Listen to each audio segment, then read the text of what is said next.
Welcome to today's scary story session. These stories are not for the faint of heart, so be prepared to be scared out of your wits. If you enjoy being scared and want to hear more stories like these, be sure to subscribe to our channel and hit the notification bell so you never miss a scary story session. Let's get started. It was a typical night, just like any other. I had finished dinner and settled in for a quiet night at home. My spouse was out of town, and I was enjoying the peace and quiet of having the house to myself. I had just started watching a movie when suddenly, everything went dark. At first, I assumed it was just a brief power outage. But when the minutes ticked by and the lights didn't come back on, I started to worry. I fumbled around for my phone, using the dim light to guide me to the kitchen drawer where I kept a flashlight. As I clicked the flashlight on and tried to find my bearings, I realized that something was off. It wasn't just the darkness that was making me uneasy, there was a strange feeling in the air, a sense that I wasn't alone in the house. I heard a creaking sound coming from the living room, and my heart skipped a beat. Someone was in the house with me, and they weren't there to borrow a cup of sugar. I tried to stay calm and think rationally. I knew I needed to find a way out of the house and call the police, but I had to navigate through the darkness and the unknown intruder to do it. As I crept through the house, the flashlight beam bouncing off the walls, I heard more noises. Footsteps, shuffling, and the sound of something being knocked over. I was terrified, but I knew I had to keep moving. I managed to make my way to the front door, my heart racing as I fumbled with the lock. Just as I thought I was free, I felt a hand grab my shoulder, pulling me back into the darkness. As I swung the flashlight at the intruder, I felt the satisfying impact of it connecting with their body. The intruder let out a grunt of pain, but they didn't go down easily. They were much larger and stronger than me, and it quickly became apparent that this was going to be a tough fight. We grappled in the darkness, each of us struggling for the upper hand. I swung the flashlight again, but the intruder caught my wrist, twisting it painfully. I cried out in pain, but I refused to give up. We stumbled across the room, knocking over furniture and making a racket. I could hear the intruder's ragged breathing, and I knew they were just as determined to win as I was. Just when it seemed like I was going to be overpowered, I managed to land a solid blow to the intruder's face. They stumbled back, dazed, and I took advantage of the moment to break free. I sprinted towards the door, my heart pounding in my chest. I could hear the intruder cursing and stumbling behind me, but I didn't look back. I was so close to getting out, to calling for help and putting an end to this nightmare. But just as I reached the door, the intruder managed to grab me by the ankle, pulling me down to the ground.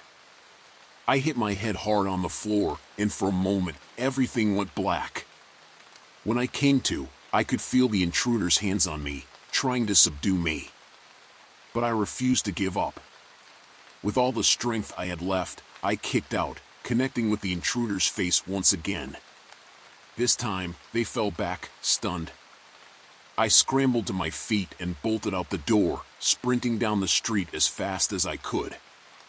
I could hear the intruder cursing behind me, but I didn't stop until I reached the nearest house with lights on. I banged on the door, screaming for help, and it was only then that I realized how badly I was shaking. The police arrived soon after, and they apprehended the intruder a few hours later. It turned out that they had been casing the neighborhood, looking for an easy target. But they had picked the wrong house that night, and I had managed to defend myself.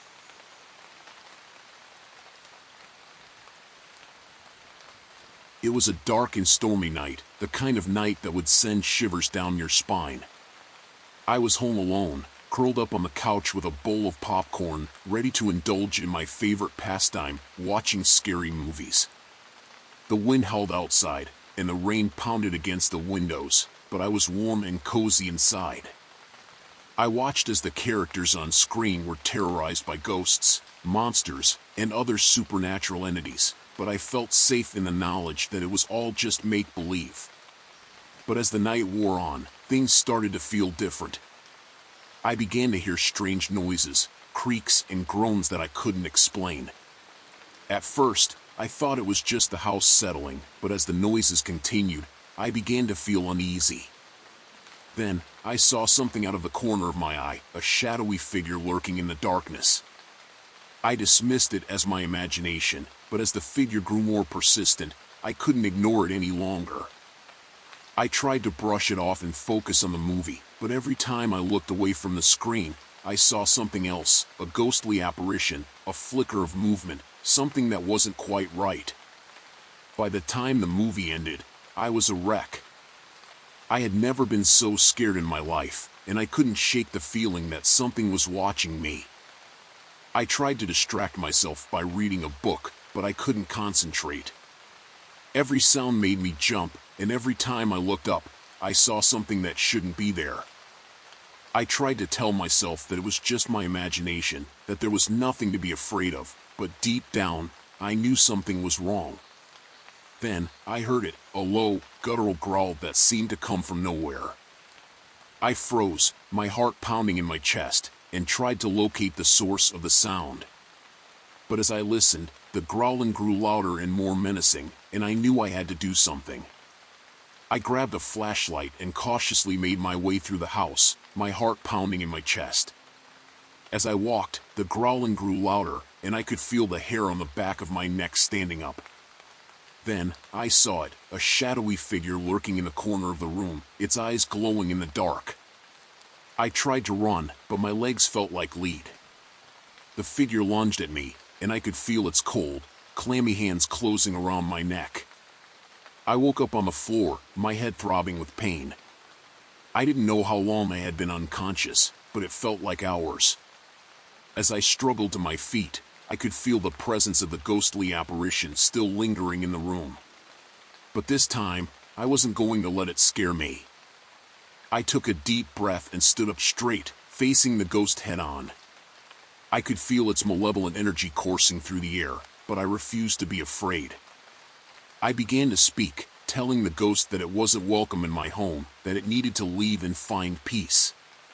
As I spoke, the ghost grew more agitated, thrashing and screaming in the darkness. But I didn't back down. I continued to speak, using every ounce of courage I had to confront the spirit. And finally, after what felt like an eternity, the ghost dissipated, leaving behind only a faint trail of energy. I collapsed onto the floor, exhausted but triumphant. I had faced my fears and conquered them, and I knew that I could face anything.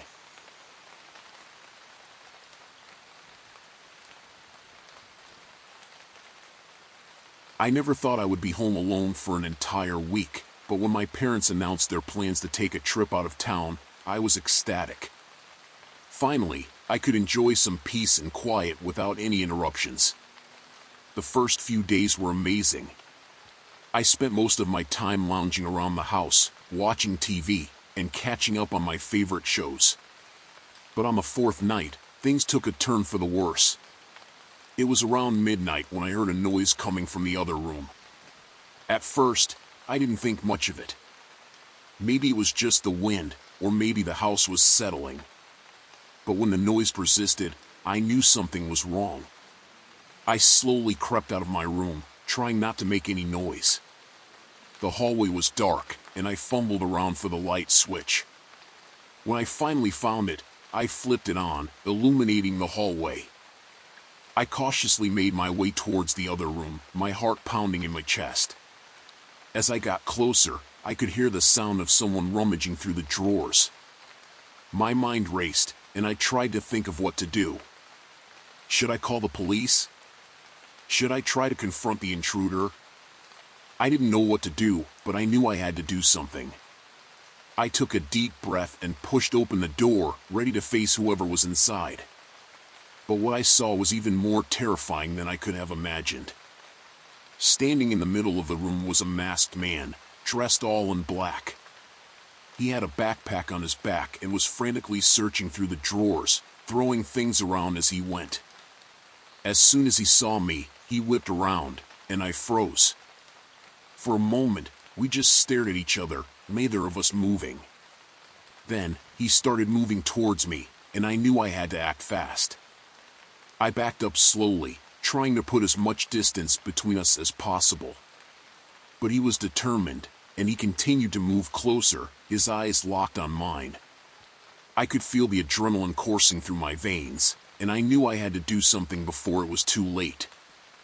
I quickly scanned the room, looking for something, anything, that could help me. And that's when I spotted it, a baseball bat propped up against the wall. I lunged for it, gripping it tightly in my hands, and swung it at the intruder with all my might. The bat connected with his head, and he crumpled to the ground, groaning in pain. I took a step back, panting heavily, and tried to catch my breath. For a moment, I just stood there, staring at the intruder. I couldn't believe what had just happened. I had never been in a situation like this before, and I didn't know how to react. But then, the intruder started to stir, and I knew I had to act fast. I grabbed my phone and dialed 911, explaining the situation to the operator. As I waited for the police to arrive, I sat on the couch, my heart racing. Every creak of the house made me jump, and I couldn't shake the feeling of unease that had settled over me. When the police finally arrived, they took the intruder into custody and searched the house for any other signs of danger. It turned out that the intruder had broken in to steal some valuables and was surprised to find me home. He had a record of breaking and entering and was quickly brought to justice. But even after he was caught, I still couldn't shake the feeling of fear that had settled over me. The little details,